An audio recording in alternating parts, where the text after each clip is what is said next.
90 రోజుల కోర్సు పూర్తి చేస్తే చాలు 100% ప్లేస్మెంట్ సపోర్ట్ తో సాఫ్ట్వేర్ జాబ్ మీ సొంతం. వెంటనే కోడ్ జ్ఞాన్ డెస్టినేషన్ ని సంప్రదించండి. నమస్కారం గురుగారు. నమస్తే అమ్మా.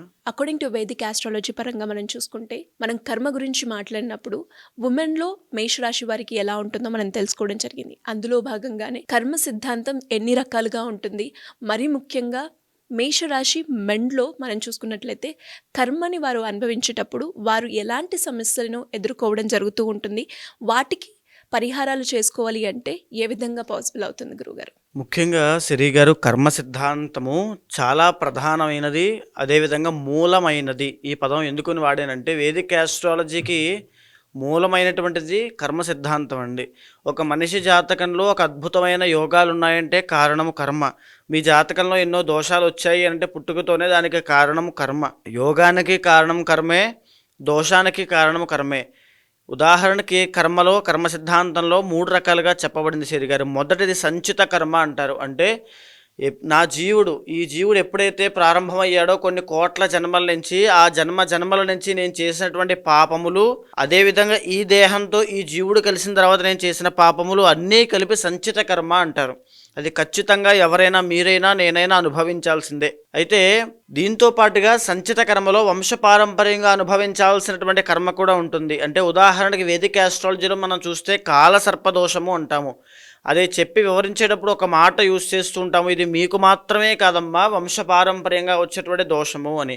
దాన్ని ప్రూవ్ చేయడం ఎలా అంటే వాళ్ళ యొక్క వంశవృక్షాన్ని తీసుకుని ఎవరికైతే సంతాన సమస్య అనేటువంటిది కనబడుతూ ఉందో, ఆడ సంతానం ఎక్కువగా కలుగుతూ ఉందో, వాళ్ళ యొక్క వంశవృక్షం ద్వారా మనం వెనక్కి వెళ్తే ఎవరి ద్వారా ఈ యొక్క కాలసర్పదోషం ఈ జాతకుడికి వచ్చిందో మనం తెలుసుకోవచ్చు. అంటే సంచిత కర్మ అనేటువంటిది వంశపారంపర్యంగా వచ్చేటువంటి దోషాలతో భాగంగా ఆ జీవుడు, ఆ జాతకుడు ఖచ్చితంగా అనుభవించాల్సిందే. ఇక రెండవది ప్రారబ్ధ కర్మ అని ఉంటుందండి. ప్రారబ్ధ కర్మ అంటే ఈ దేహము, ఈ జీవుడు కలిసి ఇప్పుడు నేటి ఉన్నటువంటి జన్మలో ఏదైతే తప్పులు చేస్తారో, ఏదైతే కర్మ అనుభవిస్తారో దానికి ప్రతిఫలమనే ప్రారబ్ధ కర్మ అంటారు. ఉదాహరణకి ఇప్పుడు నేను ఎవరైనా ఒక వ్యక్తిని కొట్టాను అనుకోండి, అతను నన్ను తిరిగి కొట్టాడు అనుకోండి, ఆ కర్మకి, నేను కొట్టడానికి తగినటువంటి కర్మకి తిరిగి నన్ను కొట్టడం అనేటువంటి ప్రతిఫలం నేను ఈ జన్మలోనే కాసేపట్లోనో, కొన్ని రోజుల తర్వాత, కొన్ని వీక్స్ తర్వాత అనుభవిస్తాను.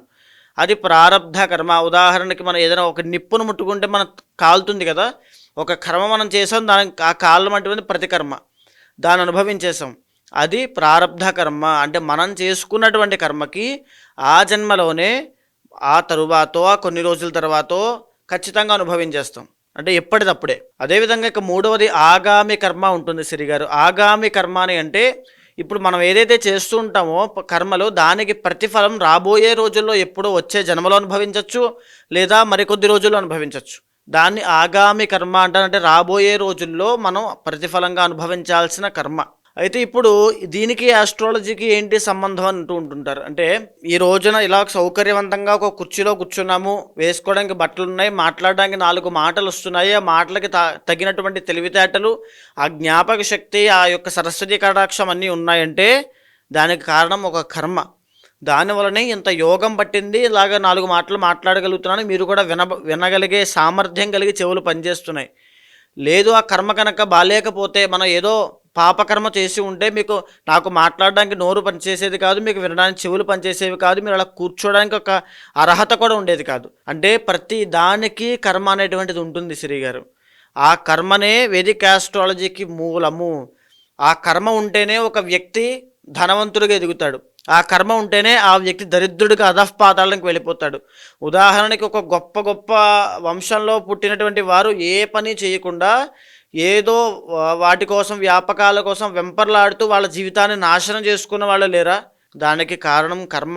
ఎవరి కర్మ వారిదే. Every individual has its own కర్మ అండి, అంతే. అయితే ఈ కర్మ అనేటువంటిది ఒక్కొక్క రాశికి ఒక్కొక్క విధంగా కనబడుతూ ఉంటుంది. అంటే వాళ్ళని ఏ విధంగా బాధిస్తుంది ఆ కర్మ అనేటువంటిది చెప్పచ్చు. ఉదాహరణగా వేదిక ఆస్ట్రాలజీలో గ్రహాలలో శనిని కర్మకారకుడిగా చెప్తారు. అంటే శని ఎప్పుడైతే మన జీవితంలోకి ఎంటర్ అవుతాడో మనం చేసుకున్న కర్మని అప్పుడు మనం అనుభవిస్తాం. ఓకే, మళ్ళీ శనిలో ఎన్ని షేడ్స్ ఉన్నాయి? అష్టమ శని, అర్ధాష్టమ శని, కంటక శని, ఏలినాటి శని, ఇలా ఎన్నో ఉంటాయి. ఏంటి డిఫరెన్స్ ఏంటి అంటే కర్మ ఎప్పుడు ఒక రకంగా ఉండదు, ఒక రకంగా ట్రాన్స్ఫార్మ్ అవ్వదు. మనం ఎవరినో మోసం చేస్తాం అనుకోండి, మనం ఇప్పుడు మోసపోతాం. మనం ఎవరి డబ్బులు ఖర్చు పెట్టిచ్చేసాం అనుకోండి, అనవసరంగా మన డబ్బులు ఖర్చు అయిపోతాయి. మనం ఎవరి దగ్గర అబద్ధం ఆడాం అనుకోండి, ఎవరో మన దగ్గర అబద్ధం ఆడతారు, మనం మోసపోతాం. సో ప్రతి దానికి రిఫ్లెక్షన్ అనేటువంటిది ఈ యొక్క శని పీరియడ్ ఆఫ్ టైంలో ప్రతి ఒక్కరికి కనబడుతుంది. సో ఇలా చూసుకుంటూ వెళ్ళినప్పుడు ప్రజెంట్ ఇప్పుడు మనం మాట్లాడుకునేది మేషరాశి వాళ్ళకి, మగవాళ్ళ గురించి, మెన్ గురించి. ఆల్రెడీ ఉమెన్ గురించి మనం చెప్పేశాము, ఇప్పుడు మెన్ గురించి మాట్లాడుతున్నాము. సో ఈ మేషరాశికి సంబంధించి సిరి గారు, ఫస్ట్ ఆఫ్ ఆల్ ఈ యొక్క మేషరాశి వాళ్ళు very energetic and very speedy persons అండి. చాలా ఫాస్ట్గా దేన్నైనా నేర్చుకోగలరు, ఏ పనైనా చేయగలరు, సాహసము వీరికి లక్షణం ఉంటుంది, చాలా దురుసుగా ఉంటారు, కోపం కూడా ఎక్కువ ఉంటుంది. సో ఇలాంటివన్నీ కనబడుతుంటాయి. ఇలా ఉన్నప్పుడు మరీ ముఖ్యంగా ఈ యొక్క రాబోయేటువంటి మార్చి 30వ తారీఖు తర్వాత సిరి గారు ఏలినాటి శని అనేటువంటిది మేషరాశి వాళ్ళని అటాక్ చేయబోతుంది. ఓకే, ఏలినాటి శని అంటే 7.5 సంవత్సరాల పీరియడ్ ఆఫ్ టైం అండి. 7.5 సంవత్సరాలు, త్రీ ఫేజెస్ ఉంటాయి అందులో. అంటే 12th హౌస్లో శని వచ్చాక 2.5 years, ఫస్ట్ హౌస్లోకి శని వచ్చాక 2.5 years, సెకండ్ హౌస్లోకి శని వచ్చాక 2.5 years, టోటల్ 7.5 years పాటు ఈ ఏలినాటి శని మేషరాశి వాళ్ళకి, మగవాళ్ళకి ఉంటుంది. ఇలా ఉన్నప్పుడు ఫస్ట్ ఫేజ్ ఆఫ్ ఏలినాటి శనిలో 12th హౌస్లో ఎప్పుడైతే శని ఎంటర్ అవుతాడో విపరీతమైనటువంటి డబ్బులు ఖర్చు అవ్వడము, అంటే డబ్బులు రూపాయి కూడా నిలబడదు. మేషరాశి మగవాళ్ళకి నేను చెప్పేటువంటి విషయం ఏంటంటే, మీరు ఏ వయసు వాళ్ళైనప్పటికీ కూడా మీరు ఎంత కష్టపడినా, ఎంత మీ ఎఫర్ట్స్ పెట్టినా అన్ని లాస్ అయిపోతూనే ఉంటారు. బికాస్ 12,000 లాస్ అండి. అంటే మీ యొక్క సంచిత కర్మ అనేటువంటిది రాబోయే రోజుల్లో మీకు ఎలా ఎఫెక్ట్ చేయబోతోంది, ఏలినాటి శని ఇలా మిమ్మల్ని అటాక్ చేయబోతోంది. సో దానివల్ల లాస్ ఆఫ్ ఎనర్జీ, కష్టపడిన దానికి ఫలితం ఉండదు. లాస్ ఆఫ్ వెల్త్, అంటే డబ్బులన్నీ ఖర్చు అయిపోతాయి. లాస్ ఆఫ్ హెల్త్, అంటే ఆరోగ్య సమస్యలు వస్తాయి. లాస్ ఆఫ్ థాట్స్, మీ యొక్క ఐడియాలు, మీ యొక్క ప్రతీది కూడా నిర్వీర్యం అయిపోతాయి. లాస్ ఆఫ్ స్పిరిచువాలిటీ, అంటే మీ యొక్క దైవభక్తి తగ్గిపోతుంది, భగవద్ అనుగ్రహం తగ్గిపోతుంది. ప్రతి దాంట్లోనూ కూడా లాస్ అనేటువంటిది కనబడుతూ ఉంటుంది. హాస్పిటల్స్కి విపరీతమైన డబ్బులు ఖర్చు చేయాల్సిన పరిస్థితి వస్తుంది. రూపాయి కూడా నిలబడిన పరిస్థితి వస్తుంది. 10 మందితో మాట పడేటువంటి పరిస్థితి వస్తుంది. కోర్టు వ్యవహారాల్లో చిక్కుకునేటువంటి పరిస్థితి వస్తుంది. ధన హాని కలిగేటువంటి పరిస్థితి వస్తుంది. ఎంత ప్రయత్నం చేసినా ఫలితం రావట్లేదు, నిరాశ నిస్పృహకు లోనే డిప్రెషన్లోకి వెళ్ళేటువంటి పరిస్థితి వస్తుంది. ఇవన్నీ కూడా ఇప్పటిదాకా ఆడుతూ పాడుతూ గడిపినటువంటి మేషరాశి వాళ్ళకి రాబోయేటువంటి రోజుల్లో వాళ్ళ యొక్క సంచిత కర్మ వల్ల అనుభవించేటువంటివి. ఓకే, ఇప్పుడు ప్రారబ్ధ కర్మ అనేటువంటిది వాళ్ళకి ఎలా ఎఫెక్ట్ చేస్తుంది అంటే, ఉదాహరణకి శ్రీ గారు సంచిత కర్మ, ఇప్పుడు నేను నడుచుకుంటూ వెళ్తున్నాను అనుకోండి, ఒక వ్యక్తి వచ్చి నన్ను తిట్టాడు, అకారణంగా నేను ఏ తప్పు చేయకుండా నన్ను తిట్టాడు. నా తప్పు, నా ప్రమేయం లేకుండా ఒక పరిస్థితి, ఒక వ్యక్తి అనేటువంటిది నన్ను తిట్టడం జరిగింది. అది సంచిత కర్మ. అంటే ఆ కర్మ వల్ల ఏదో రోజు నేను ఎవరినో తిట్టి ఉంటాను, దాని కారణం చేత నన్ను తిట్టాడు, అది సంచిత కర్మ. ఓకే, దీని తర్వాత ప్రారబ్ధ కర్మ అనేటువంటిది చూస్తే, ఈ ప్రారబ్ధ కర్మ, ఇప్పుడు ఆ వ్యక్తి నన్ను తిట్టాడు కదా, నేను తిరిగి తిడతానా, కొడతానా, లేదా భగవంతుడు చూసుకుంటాడని వదిలేసి వెళ్ళిపోతానా, ఈ 3 మన చేతుల్లోనే ఉంటాయి. ఓకే, ఇదే ప్రారబ్ధ కర్మ. ఇప్పుడు నేను తిరిగి తిట్టాను అనుకోండి, వాగ్వివాదం జరుగుతుంది, సంథింగ్ ఏదో ఒక డిస్కషన్ అవుతుంది అక్కడ. తిరిగి ఏదో నాకు కోపం వచ్చి కొట్టాను అనుకోండి, ఓకే, అది ప్రారబ్ధ కర్మలో నేను ఏం చేస్తున్నాను, తిరిగి కొట్టాను అనుకోండి, అతను కూడా నన్ను తిరిగి కొడతాడు, హాస్పిటల్కి వెళ్ళొచ్చు, జైలుకి వెళ్ళొచ్చు. ఓకే, కొట్టుకుంటే. అంటే మన ప్రారబ్ధ కర్మ అనేటువంటిది మన చేతుల్లో ఉంటుంది. ఆ ప్రారబ్ధ కర్మని డిసైడ్ చేసేది ఏమిటి, మళ్ళా మన సంచిత కర్మనే. ఎందుకు, అతను కొట్టడం వల్లే కదా మనకు ఆ చాయిస్ తీసుకునే అవకాశం వచ్చింది. సో ఇక్కడ ప్రతి దానికి కర్మ అనేటువంటి రిలేట్ అయి ఉంటుంది. మన జాతకంలో కూడా, ఈ యొక్క వేదిక ఆస్ట్రాలజీలో కూడా అదే చెప్పబడింది. ఈ సమస్యలకి వాటికి, అంటే ఇంకా చెప్పాలంటే ఈ యొక్క మేషరాశి వాళ్ళకి రాబోయేటువంటి రోజుల్లో ఎలాంటి సమస్యలు ఆరోగ్యపరంగా చెప్పబడ్డాయంటే సంచిత కర్మ వల్ల, బ్రెయిన్కి సంబంధించినటువంటి సమస్యలు అండి. సెరిబ్రల్ మలేరియా అంటారు, అంటే బ్రెయిన్కి సంబంధించి. తర్వాత అల్జీమర్స్ అంటారు, బ్రెయిన్ ట్యూమర్స్ అవ్వచ్చు, లేకపోతే హెడేక్స్ అవ్వచ్చు, మైగ్రేన్స్ అవ్వచ్చు. తర్వాత జ్ఞాపక శక్తి తగ్గిపోవడం విద్యార్థులకి, కాన్సన్ట్రేషన్ సరిగ్గా లేకపోవడం, చంచలత్వం అలవాటు పడడం, అంటే ఒకసారి ఒకలాగా ఇంకొకసారి ఇంకొకలాగా ఏ డెసిషన్ తీసుకుంటున్నారో వాళ్ళకి అర్థం కానిటువంటి పరిస్థితులు ఉండడము. తర్వాత వచ్చేసి వాళ్ళకి చాలామంది వృద్ధులకైతే, పెద్దవాళ్ళకైతే బ్రెయిన్లో బ్లడ్ క్లాట్ అవ్వడము, బ్రెయిన్లో సంథింగ్ ఇబ్బంది కలగడము, బ్రెయిన్కి సంబంధించి ఎలాంటి సమస్యలు ఉంటాయో అలాంటి సమస్యలన్నీ కూడా చాలా ఇబ్బంది పెడతాయి. బికాజ్ ఆఫ్ సంచిత కర్మ. అది వాళ్ళు అనుభవించి తీరాల్సిందే, తప్పదండి. సో ఈ సంచిత కర్మ వల్ల ఏదైతే ఇంకా చెప్పాలనుకుంటే, మేషరాశి వాళ్ళకి న్యూరో రిలేటెడ్ ప్రాబ్లమ్స్ వస్తాయి. మీరు చూసుకోండి కనుక, మీరు ఏ వయసైనా సంబంధం లేదు, మీకు న్యూరో రిలేటెడ్ ప్రాబ్లమ్స్ వస్తున్నాయి, బ్రెయిన్కి సంబంధించిన ప్రాబ్లమ్స్ వస్తున్నాయి, ఈఎన్టీ ప్రాబ్లమ్స్ వస్తున్నాయి. లేకపోతే మేషరాశి వాళ్ళకి ఇంకా చెప్పాలంటే ఈ యొక్క హెడేక్స్ అంటే ఏ పని ముందుకు వెళ్ళట్లేదు, ఎంత కష్టపడినా రిజల్ట్స్ రావట్లేదు, ఇలాంటి పరిస్థితులన్నీ మీకు కనబడుతున్నాయంటే ఇది కేవలం సంచిత కర్మ వల్ల మాత్రమే. అయితే ఈ యొక్క మేషరాశి వాళ్ళకి ఇంకా రాబోయేటువంటి రోజుల్లో మ్యారీడ్ లైఫ్లో ఇబ్బందులు వచ్చేటువంటి అవకాశాలు ఉంటాయి.